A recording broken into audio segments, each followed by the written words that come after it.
Welcome to Explorations. Today we're talking with Paul Costello, the founder and director of Storywise.com and the Center for Narrative Studies. Since 1995, Paul has been researching new ways to unleash the power of story and apply it to some of the most challenging issues of our time. In this second of a five-part interview, Paul discusses how it's not enough to just change the story. We must be prepared to act on the world to create space for a new story to emerge. So let's get to it. One of the things that you shared with me earlier had to do with the way you went about selecting people for these programs um, and getting them to move beyond the past and looking toward the future. And you started looking at they had to actually have a proposal. Tell Right. us a little bit about that process and and the whole notion of moving from the past story and looking toward what future story do you want to create? Right. Well, I think, again, it's something I've had a lot to reflect on in recent times because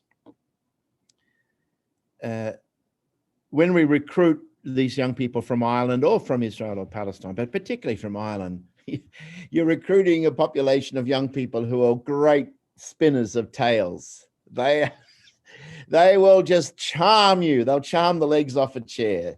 So part of it was sometimes you'd pick someone who was so charming, and then they come on the program and you realize that they're just it's full of bull. Like they can spin a great story and there's not a lot of substance to it. So the question was, how do you sort out who's genuine and who's not? And that we invented this thing called what we call Project for Change, which meant that part of the selection process had to be that you had to come up with and actually start some initiative on your own on your own resources. Didn't care what it was. Could be feeding. It had to be a sort of social enterprise. It could be that was for the benefit of your community. And you had to come up with a plan and a budget and a theory of change and benchmarks. And we give them a format like that. And that would just tell us who was serious and who wasn't. And so that over the years now, that's one of the things that I look back on now in all the programs that we did that. So for example, if you come to Washington, DC, sometime, Rick, one of the new museums here is called the Museum of the Palestinian People, and set up by one of our alums from the Israel-Palestine program. That's his Project for Change. I mean, it exists in Washington, D.C. as a direct result of him coming on our program. There's a program in Gaza. It's called Gaza Plays Peace. It's kids playing soccer, learning soccer and learning leadership. Again, it was a Project for Change that one of our applicants started 4 years ago as part of his enrollment into our program. It's still going, it's running. And we're planning a St. Patrick's Day festival of soccer in March, and then a big festival in July. So somehow or other, you can sort of see that you don't just change the story by changing the characters. You've got to act on the world, or working together to share and change reality in some shape or form forges a new story. It's not just a matter of the telling, it's also got to be something about the doing. So that's one of the things I look back and just see we have created a momentum for change in Israel, Palestine, or in Ireland based around what this program asked these young people to imagine around the future, rather than talk about the Irish Civil War and who killed Michael Collins and how bad De Valera was or whatever, blah, blah, blah, blah, blah. We're mired in that story of the past, and you get people to excited about. Imagine, Rick, you and I went to Derry and we got on the streets and we did this, this, and this, and this. Wouldn't that be fantastic, fun and great and stuff? So that's how you try to fill that future imaginary, which in the Irish sensibility, they struggle with. Not so much now. If you go to Belfast, it's a sensational city. But 20 years ago, 30 years ago, they're still struggling with this shadow of the past and how to deal with it and where the bodies are buried and so on. It's hard to move into a future that you can trust. That's so true also in Israel and Palestine. In the work I did years ago at the Foundation for Mideast Communication, we would bring people together, Right. and I don't know if our process was the best, but people would come and they would tell their stories, and of course, even things that each group thought were historical facts Yeah.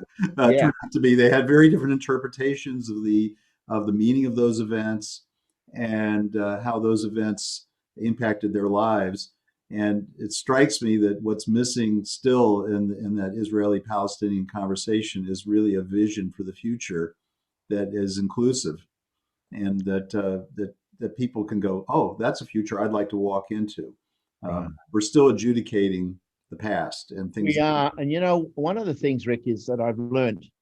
Um, I always someone's written a book about Shakespeare and American history, and I haven't read it, but it's fascinating because I'm a great student of Lincoln, and one of Lincoln's favorite quotes was from Julius Caesar, and it's like, "There's a tide in the affairs of men which, taken at the flood, leads on to great success. But if we like." It's a great speech, right? It's a great speech in one of Shakespeare's that Lincoln loved around timing, like when to act and when not to act and timing. And I always think the Irish program, Good Friday Agreement, the IRA ceasefire was 1994. This little program started in 95. The Good Friday Agreement was 98. It had some bumps. And then the St. Andrews Agreement was 2004. But all along, we had Clinton, we had George Mitchell. There was a tide in the affairs of men and women in Northern Ireland. There was a rightness. They were sick of the blood. They were sick of the killings. They wanted a new story. They wanted the future. At a certain point in Northern Ireland, the future became more exciting and more dramatic than the past. And so to be riding the crest of that wave, along with lots of other great programs, it's like, wow, you had a solidarity that this is going to move. And it has. Like, one of my proudest moments is, up until last year, the Prime Minister of Ireland was one of my graduates who cut his teeth working with Congressman Jack Flynn in Congress. He's now, I think, the Deputy Prime Minister of Ireland, but he's a graduate of that program. And because he's a graduate of our program, he's a Catholic who has deep friendships with Protestants from Belfast and Derry and everything else. Like, he got it. He was able to implement a new story, and he was the pivot man in the Brexit negotiations around what would the Northern Ireland border be. And his position was, we are never going back to what we were. And that was the message that our program in 2000, when he was on it, was trying to inculcate in these young people. So, I mean, I just think that worked. But then come to Israel, Palestine, and you just see, like, since Oslo, there was, like, Oslo was like the Good Friday Agreement, at least in its euphoria. And then it disintegrated.